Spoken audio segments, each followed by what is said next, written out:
हो तो वो चला गया, लेकिन उन्होंने अपने पूर्वजों की तरह भूल नहीं की। अश्व बंधा देखा, लेकिन अश्व के बावजूद भी कुछ और देखा जो हमें देखना चाहिए। और वो क्या देखा? वो महात्मा कपिल, महामुनि कपिल, ऋषि संत गुरु, वो देखा। इसलिए उस लक्ष्य की प्राप्ति नहीं की इन्होंने। पहले उन्हें नमन किया, वंदन किया चरणों में, और जब वंदन किया, नमन किया, तो महामुनि कपिल ने कह दिया ये तुम्हारे पितामह का अश्व से ले जाओ।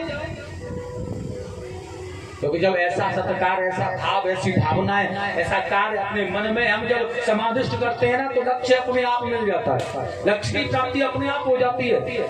लेकिन वहां पर भी उन्होंने बहुत समझदारी से काम लिया है। अश्व नहीं लेना बोलेंगे तो क्या लेना है? आप बताओ, यहाँ पर मेरे पूर्वज आए थे, उनका क्या हुआ? महामुनि कपिल भगवान ने बताया ये तुम्हारे ढेरियां जो राखी है ना, ये पूर्वजों की तो है। भगवान मुझे यह बताओ इनका उद्धार कैसे होगा? बताया है ब्रह्मा जी के कमंडल में भगवान श्री हरि का वामन अवतार में धोकर के गंगा का जो पवित्र भाव है, उसके द्वारा वह गंगा अगर लाई जाए तो यह उनके स्पर्श से पवित्र हो जाएंगे, अपने धाम के लिए मुक्ति मिल जाएगी। अब अश्व को लेकर के आए, गुरुदेव को वंदन किया है, बहुत भारी तपस्या की अंशुमान ने, बहुत कठिन तपस्या की, लेकिन गंगा माता को लाने में यह असमर्थ रहे। और उसके बाद में देखिएगा, अंशुमान के पुत्र हुए हैं दिलीप। दिलीप ने बहुत कठोर तप के माता गंगा को प्रसन्न करने का प्रयास किया, लेकिन वह भी माता गंगा को प्रसन्न करने में असमर्थ रहे। उसके बाद दिलीप के पुत्र हुए हैं भागीरथ। भागीरथ ने कठोर तपस्या करके माता गंगा को प्रसन्न कर लिया। यह सूर्यवंश की एक बेला और अपने पूर्वजों का कल्याण करने के लिए इन्होंने बहुत समय, राज विषय नहीं होगा, थोड़े से समय के तुरंत ही बाद यह तपस्या करने चले जाते हैं। कैसे हमारे पूर्वजों का कल्याण होगा, कैसे हमारे पूर्वजों का उद्धार होगा, बस यही दिन रात की इन्हें लगन लगी रहती है। और माता गंगा को जब इन्होंने प्रसन्न कर लिया है ना, बड़े सुंदर भाव है। गंगा मैया ब्रह्मलोक के, ब्रह्मा जी के कमंडल से ध्रुवलोक में आई हैं, और ध्रुवलोक से सप्तऋषि मंडल पर आई हैं, और सप्तऋषि मंडल से शिव जी की जटाओं में आई, और शिव जी की जटाओं से सुमेरु पर्वत पर आई, और सुमेरु पर्वत से हिमालय पर आकर के प्रभाव बहना प्रारंभ किया। बहुत सुंदर, अद्भुत बात। जन जन को कल्याण करती हुई चली जा रही है। भागीरथ जी महासागर में जाकर देखिए, पृथ्वी लोक का परिपूर्ण आनंदमय तीर्थ सुंदर भाव से यात्रा करते हुए माता गंगा महासागर में जाकर के मिल गई, गंगा सागर। और देखिएगा वहां उनके जो समुद्र की लहरों से उत्पन्न होने वाले अमृतमयी जल की झलक से वह सारे के सारे दिव्य आत्मा पूर्वजों का कल्याण हुआ, और वह मुक्ति पाकर के भगवान के धाम के लिए चले। प्रेम से बोलेंगे गोविंद भगवान की जय, गंगा मैया की जय। देखिएगा, भागीरथ जी महाराज ने गंगा माता के द्वारा अपने पूर्वजों का उद्धार किया। वो गंगा ही माँ के पवित्र जल के द्वारा तो पूर्वजों का उद्धार हुआ, और वो चले गए नव सागर से मुक्ति पाकर के। अब हम अपने पूर्वजों का उद्धार कैसे करें? भागीरथ बने, क्या करना है? क्योंकि गंगा मैया में स्नान करके न जाने कितनी बार आते हैं, हमारे तो पूर्वजों का ही उद्धार नहीं होता, हमारा अपना उद्धार नहीं होता, पूर्वजों की तो बातें छोड़ो। लेकिन क्यों? भागीरथ के तो पूर्वजों का उद्धार हुआ, आपने देखा है ना, वो तो इसी कारणवश माता गंगा को आना पड़ा। फिर एक शंका उठी है, एक बात, हम बदल गए हैं या गंगा मैया बदल गई है? दो तो कारण, कोई ना कोई तो कारण है, या तो हम बदल गए या फिर माता गंगा ही बदल गई। कौन बदला है? ध्यान रखना, माता गंगा तो वही पावन पवित्र तरन तारणी है जो भागीरथ के पूर्वजों को तारा था। हम बदल गए, हम प्रयास नहीं कर रहे हैं भागीरथ बनने का, और हम प्रयास करें भागीरथ बनने का तो होगा अवतार पूर्व जन्म। एक भक्त ने कहा माता गंगा से, मैया या तो ऐसे ही न जाने कितने लोग तुम्हारे पास आकर के और स्नान कर जाते हैं, तुम सबका ही कल्याण करती हो, तो कैसे इनके पापों के बजे बोझ को तुम लादती हो मैया? माता गंगा ने कहा, सुनो, मैं हर किसी के पापों के वजन के गले नहीं दबती हूँ, तो फिर क्या करती हूँ? माता गंगा ने कहा, मैं अपने भाव के साथ उनके सारे पापों को समुद्र में बहा कर फेंक आती हूँ। समुद्र से पूछा गया, तुम क्या करते हो इनके पापों का? समुद्र ने कहा, सुनो, मैं क्या करता हूँ, मैं उन पापों का भास्प बना करके उड़ा करके या वरुण आदि देवतागण आते हैं, ले जाते हैं, उनको साथ में भेज देता हूँ। उनसे कहा, तुम क्या करते हो भैया? उन्होंने कहा, हम जैसे के तैसे ब्याज लगा करके दे देते हैं, हम उधार नहीं रखते, हम तो फिर ब्याज लगा करके देते हैं जैसा का तैसा। इसलिए माता गंगा तो उसी का आनंदमय करती है उद्धार, जो कृतार्थ है, पात्र है, उसका उद्धार करती है। माता गंगा में स्नान करने का बहुत छोटा सा उपाय, कम से कम अपने घर का बाथरूम मत बनाओ, उसे शौच क्रिया मत करो, वहां ध्यान रखना है।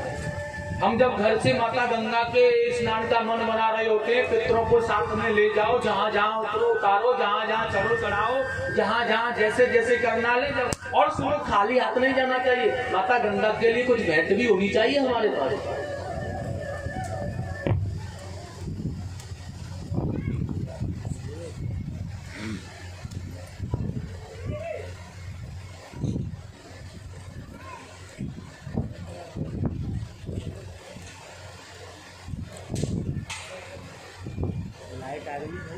पर भूमि पर पहुंचे ना तो सबसे पहले नमन करना चाहिए, और नमन करके ना मस्तक पर लगाओ माता गंगा के पवित्र रज को। और सुनो, मैंने बताया शौच क्रिया का विधान वहां उस पवित्र भूमि पर नहीं है, नहीं बताया। और उसके बाद हमें स्नान करना है, पितरों को स्नान कराना है, हमें स्वयं पवित्र होना है, तो स्नान करो। स्नान की विधि क्या है? सबसे पहले माता गंगा में है, अंदर प्रवेश करने से पहले तुम्हारे आंचल में प्रवेश करने जा रहे हैं माँ, हम इतने पवित्र तो होने चाहिए कि उनके आंचल में प्रवेश कर पाए। इसलिए 3 बार गंगा का पवित्र जल लेकर के ग्रहण करो। केशवाय नमः, माधवाय नमः, नारायणे नमः करके अपने हृदय को, अंतःकरण को प्रविष्ट करो। प्रश्न चिन्ह जब अंदर प्रवेश करो। और सुनो, मगरमच्छ की तरह नहाओगे तो मगरमच्छ तो गंगा ही में रहता, उसका कल्याण नहीं रहता। कभी हुआ है क्या? कहते हैं ना गाने वाले, गंगा के नहाए थे कौन कौन तर गो, ये मगर क्यों न तरो जाको गंगई में। ये क्यों नहीं तरा?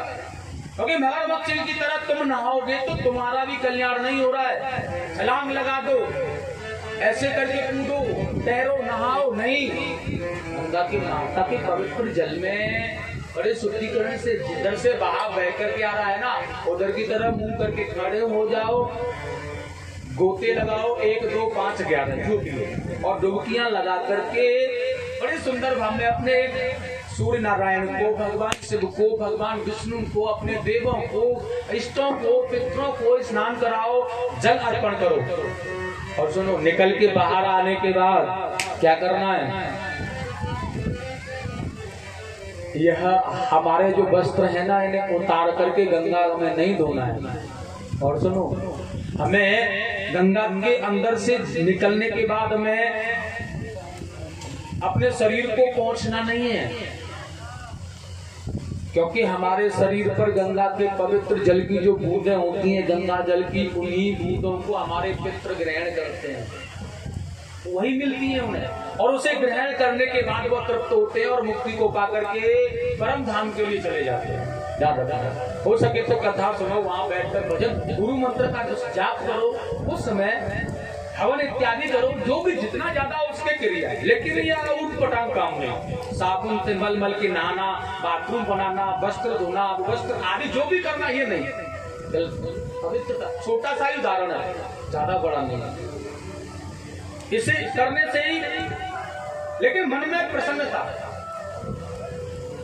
गंगा बैकुंठ की नसैनी आज भी है, उस जमाने में नहीं थी, लेकिन तरीका अपनाओगे तो बैकुंठ की नसैनी है, मोक्ष का द्वार दिखाने वाली आज भी है वो, बड़ा सुंदर। लेकिन नहीं, हमने तो कभी राम का नाम ही नहीं लिया, गंगा का नाम क्या लेंगे। ठाकुर जी को तो स्मरण किया ही नहीं, कभी भी स्मरण नहीं आया, कभी नाम नहीं लिया भगवान का। गंगा माता की खोज में निकले, गंगा माता का कैसे स्मरण होगा। बाप रे महाराज, मैंने तो गलत बोल दिया राम जी के लिए। अपने माँ बाप का नाम भी मन से नहीं लिया कभी, भगवान का नाम कैसे लेगा ये। माँ बाप को भी नहीं है ढंग से बोलता है, कैसे लेगा भगवान का तो नाम। सुनो एक बात बड़ी सुंदर, एक बार की बात है, एक उद्दंड व्यक्ति था महाराज, परीक्षित, ध्यान से सुनना। भोजन बहुत करता था, घर वाले परेशान थे, उद्दंडता ज्यादा करता था। घर वालों ने एक गुरुजी के आने पर कह दिया, महाराज आप इसे ले जाओ। गुरुजी ने कहा चलो, उसने कहा चलूंगा तो जरूर तुम्हारे साथ, लेकिन जो मैं करूंगा वही करूंगा, रोका नहीं जाएगा। गुरुजी ने कहा हमारे पर क्या फर्क पड़ रहा, तुझे जो करना करना, चल ले दे। अब जो मन में आता है, जो जी में आता है वही करता है, जो जैसा मन में आता है, जी में आता है वही करता है, जो जैसा चाहता है वैसा ही करता है, जितना खाता है खाता है, फैलाता है फैलाता है, किसी को पीटता है पीटता है, मारता है मारता है, वो खंडता। एक बार गुरुजी के साथ जंगल में समझा लेने गया, गुरुजी कुछ नहीं कहते ना उससे, बहुत समय बीत गया और गुरुजी जब कुछ नहीं कहते तो एक बार गुरुजी ले गए साथ में, तो गुरुजी ने बड़े प्यार से कहा और समझा इकट्ठा कर रहा था। अब देखा ये बड़े भोले कुछ कहते नहीं है, तो थोड़ी बहुत बात तो मान लो इनकी। गुरुजी ने जंगल में कोई नहीं था, बड़े प्यार से कहा सुनो भैया एक काम करो, मैं कुछ नहीं कह रहा, जैसा करना जो भी करो, लेकिन प्यार से एक बार बोल दो राम।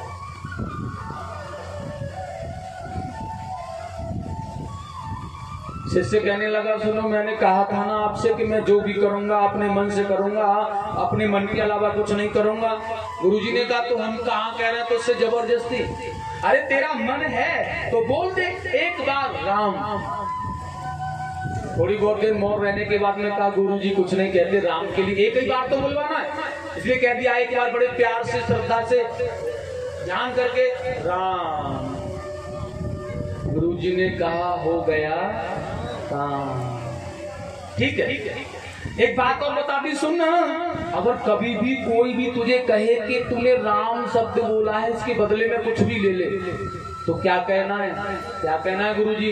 यही कहना है कि मुझे कुछ नहीं चाहिए, मुझे वह दो जो राम के बदले में मिलता है, जो राम के नाम के बदले में मिलना चाहिए, जो होता हो वही दो।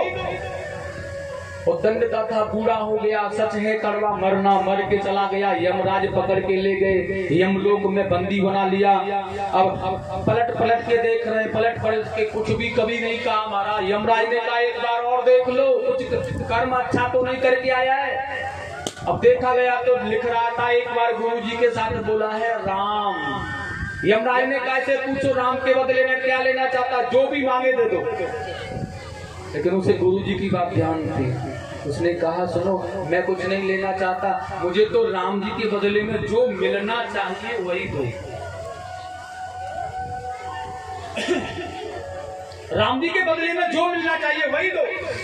और सज्जन हो बड़ी बढ़िया बात, यमराज को भी पता नहीं है कि राम जी के बदले में क्या देना चाहिए, इसलिए यमराज चक्कर खाने लगे, क्या करूं कैसे करूं, कहां जाऊं क्या बताऊं। उन्होंने कहा एक काम करो, सृष्टि की रचना करने वाले ब्रह्मा जी उनके पास चलो। अब ब्रह्मा जी के पास में आ गए। ब्रह्मा जी ने कहा क्या बात है? यमराज ने कहा ये बताओ एक बार राम बोलने के बाद में क्या फल दिया जाता है? ब्रह्मा जी ने कहा भैया सृष्टि की रचना तो मैं कर रहा हूं, लेकिन मुझे नहीं पता कि एक बार राम बोलने पर क्या दिया जाए। ब्रह्मा जी ने कहा मैं नहीं जानता।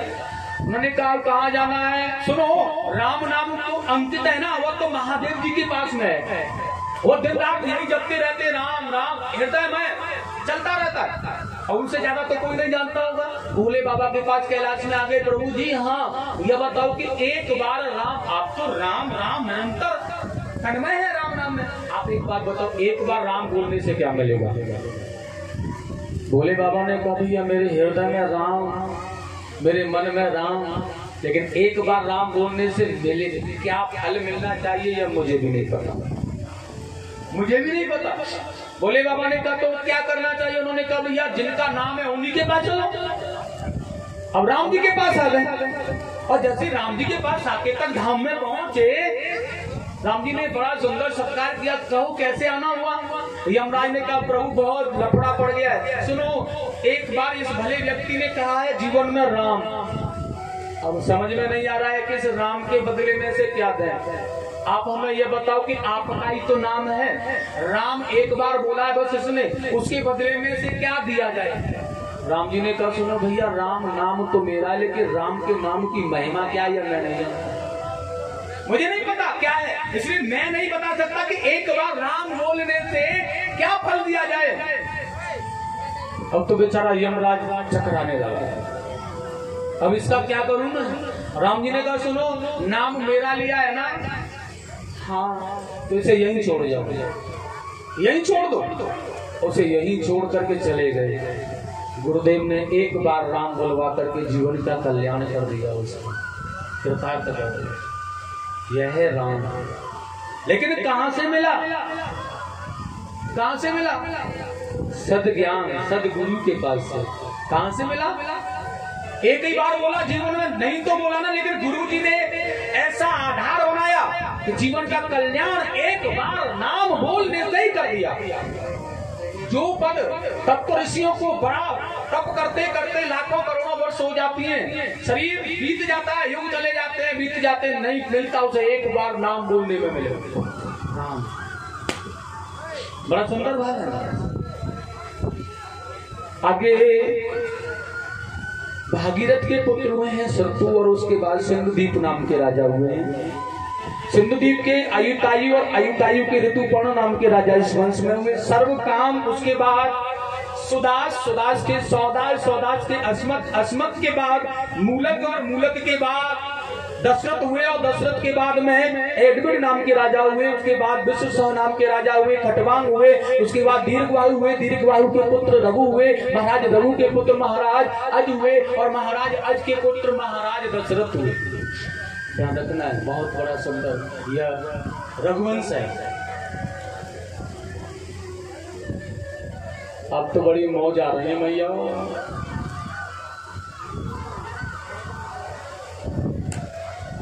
लेकिन सुनो, जैसे ही मिल जाए ना, किसी को पता चले किसी को नहीं पता चले, एकदम से अंदर और फिर वहीं ध्यान, नहीं तो गड़बड़ हो जाएगा मामला। इसलिए ध्यान, क्योंकि मैं देख रहा हूँ ध्यान तुम्हारा दूसरी जगह लग गया है थोड़ा सा, इसलिए ध्यान को वहीं।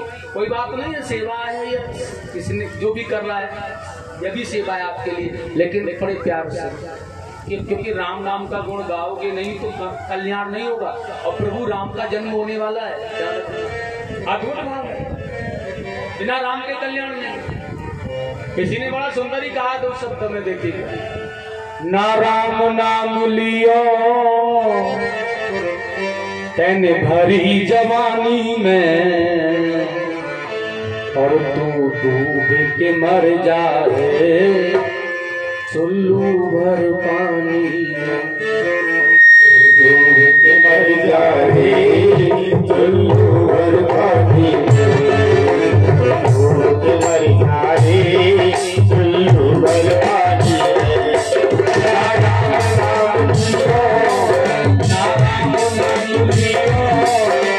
हरी जवानी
लाया तेरी बस आएगी कांची, लाया तेरी बस आएगी कांची, लाया तेरी बस आएगी कांची, लाया तेरी बस आएगी कांची। पानी को भूला है, पानी को भूला है, भाई को पानी तू डूब के मर जा रे, चुल्लू भर पानी डूब के मर